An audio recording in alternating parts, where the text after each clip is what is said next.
জি, আসসালামু আলাইকুম। আমি Azharul Kabir Chowdhury, executive director Latif travels private limited. আগামী বছর আমাদের 2027 সালের হজ বুকিং চলছে।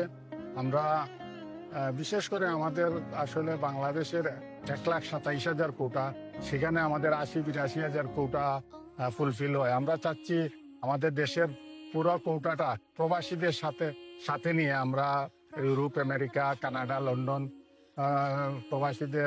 প্রবাসী ভাইদের নিয়ে আমরা হজের সম্পূর্ণ আমাদের দেশের কোটা পরিপূর্ণ করতে। যেহেতু বিদেশে বাইরের দেশে নুসুকের কোটাটা অনেক লিমিটেড, কেউ এই বছর পান, কেউ লটারির মাধ্যমে পান, তো অনেকে সেই সুযোগ নেই। আমাদের সাথে গেলে আমরা 100% আপনি এখন বুকিং দিলে উইদিনে 2 মান্থের ভিতরে আমরা আপনাদের বিভিন্ন প্যাকেজ আছে, প্যাকেজগুলো আমরা আপনাদের দিব। যাদের যে ক্যাপাসিটি অনুযায়ী আপনারা যেটা সাধ্য মনে করেন সেই প্যাকেজে যেতে পারবেন ইনশাল্লাহ। ধন্যবাদ।